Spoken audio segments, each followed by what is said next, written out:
الحمدللہ والصلاۃ والسلام علی رسول اللہ وبعد۔ پیارے بچوں، آپ نے اپنے ابو امی سے رمضان کے بارے میں بہت کچھ سنا ہوگا۔ آئیے آج ہم آپ کو رمضان کے بارے میں مزید کچھ نالج دے رہے ہیں۔ رمضان کا مہینہ سال کے سارے مہینوں میں اللہ کو سب سے پیارا مہینہ ہے۔ کیوں؟ اس لیے کہ اسی مہینے میں اللہ تعالیٰ نے سارے انسانوں کو ان کی رہنمائی کے لیے ایک کتاب دیا، ایک کتاب اتارا جس کا نام قرآن ہے۔ جب رمضان کا مہینہ آتا ہے تو جنت کے دروازے کھول دیے جاتے ہیں، جہنم کے دروازے بند کر دیے جاتے ہیں، پھر جنت کے دروازے کبھی بند نہیں کیے جاتے اور جہنم کے دروازے کھولے نہیں جاتے پورے رمضان۔ اور جو سرکش شیاطین ہوتے ہیں ان کو باندھ دیا جاتا ہے، قید کر دیا جاتا ہے، اور نیکیوں کے اجر و ثواب میں بھی اضافہ کیا جاتا ہے، بڑھا دیا جاتا ہے۔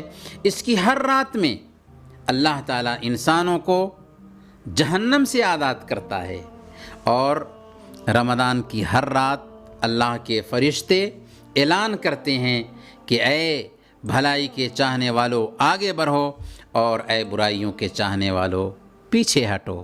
پیارے بچوں، سارے مسلمان اس مبارک مہینے میں روزہ رکھتے ہیں، قرآن کی تلاوت کرتے ہیں، تراویح کی نماز پڑھتے ہیں، اللہ سے دعائیں کرتے ہیں اور غریبوں کی مدد بھی کرتے ہیں۔ پیارے بچوں، کیا آپ کو پتہ ہے کہ اس مہینے میں ایک رات آتی ہے جس کی عبادت 1000 مہینوں یعنی 83 سال 4 مہینے کی عبادت سے بہتر ہے؟ اس رات کو کیا کہتے ہیں؟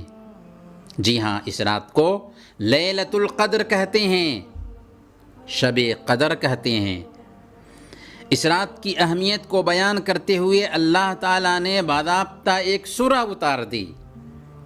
یہ اللہ کا کرم ہے کہ اس نے ایک رات کی عبادت کو 83 سال 4 مہینے کی عبادت سے افضل ٹھہرایا ہے۔ حالانکہ آپ دیکھیے تو 83 سال تو ایک لمبی عمر پانے والے انسان کی عمر ہوتی ہے۔ یہ رات رمضان کے آخری 10 دنوں کی اکہری راتوں 21، 23، 25، 27 اور 29 ان 5 راتوں میں سے کسی ایک رات میں ہوتی ہے۔ اس رات کو پانے کے لیے ہم سب کے نبی محمد صلی اللہ علیہ وسلم رمضان کے آخری 10 دنوں میں خود جاگتے تھے اور اپنے گھر والوں کو بھی جگایا کرتے تھے۔ اس لیے پیارے بچوں، ہمیں بھی ان 10 راتوں میں خاص طور پر زیادہ سے زیادہ عبادت کرنی چاہیے اور پورے رمضان میں خوب سے خوب چست رہنا چاہیے۔ اس مبارک مہینے میں ہم آپ کے لیے کچھ کرنے کے کام بتا رہے ہیں۔ ہمیں امید ہے کہ بچوں آپ ان کاموں کو کرنے پر دھیان دیں گے۔ تو پہلا کام آپ کے لیے ہے کہ ابو اور امی کے ساتھ آپ بھی روزہ رکھیں۔ جس وقت ابو امی سحری کے لیے اٹھیں، آپ بھی جاگ جائیں اور اصرار کے ساتھ ابو امی سے کہیں کہ ہم کو بھی جگانا ہے، اور سحری کھا کر کے ابو امی کے ساتھ آپ بھی روزے رکھیں۔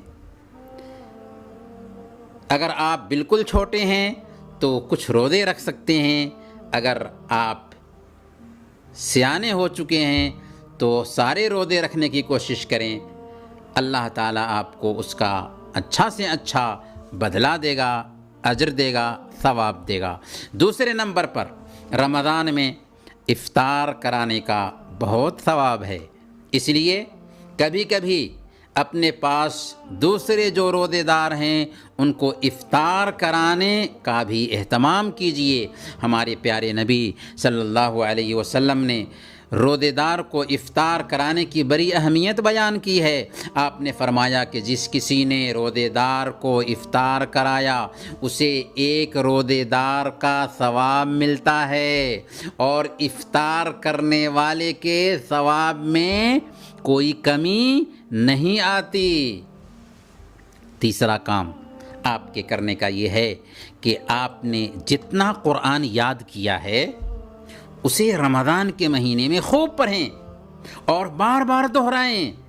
وقت نکال کر قرآن کریم کی تلاوت کریں۔ کیوں؟ اس لیے کہ رمضان قرآن کا مہینہ ہے، اسی مہینے میں اللہ پاک نے قرآن کو اتارا تھا۔ اس لیے زیادہ سے زیادہ ابو امی کے ساتھ آپ کو بھی قرآن پڑھنا ہے، سورتیں یاد کرنی ہیں۔ اور چوتھا کام یہ کہ روزانہ ابو امی جو خرچ کے لیے آپ کو پیسے دیتے ہیں ان میں سے کچھ جمع کر کے اپنے ہاتھ سے غریبوں کو بھی دیجیے، یا آپ نے اگر کچھ پیسے جمع کر رکھا ہے تو غریبوں میں بھی وہ پیسے بانٹیے۔ کیوں؟ اس لیے کہ رمضان کا یہ مہینہ مواسات کا مہینہ ہے، غمخواری کا مہینہ ہے، اور لاک ڈاؤن کی وجہ سے بہت سارے لوگوں کے پاس آج کل کام نہیں ہے۔ ذرا سوچئے، کیا اچھا لگتا ہے آپ کو کہ آپ اچھے اچھے آئٹم کھائیں اور آپ کے پڑوس میں بہت سارے لوگ ہیں کہ وہ بھوکے سو رہے ہوں؟ آپ کو اچھا لگے گا؟ نہیں۔ تو ان کو بھی اپنے کھانے میں شریک کیجئے، اور افطار وغیرہ اپنے پڑوسیوں کو بھی پہنچانے کی کوشش کیجئے۔ اگر آپ کا دوست یا آپ کا رشتہ دار مالی اعتبار سے کمزور ہے، چاہے وہ کویت میں ہو یا آپ کے ملک میں ہو، تو ابو سے کہہ کر ان کا ہیلپ کرائیے، یا کم سے کم عید کے موقع سے ان کے لیے کپڑے وغیرہ بنوا کر کے ان کو ضرور دیجئے۔ کیوں؟ اس لیے کہ ہیں لوگ وہی دنیا میں اچھے کام آتے ہیں جو دوسروں کے۔ اللہ تعالی ہم سب کو رمضان کے ساتھ اچھا معاملہ کرنے کی توفیق عطا فرمائے، آمین۔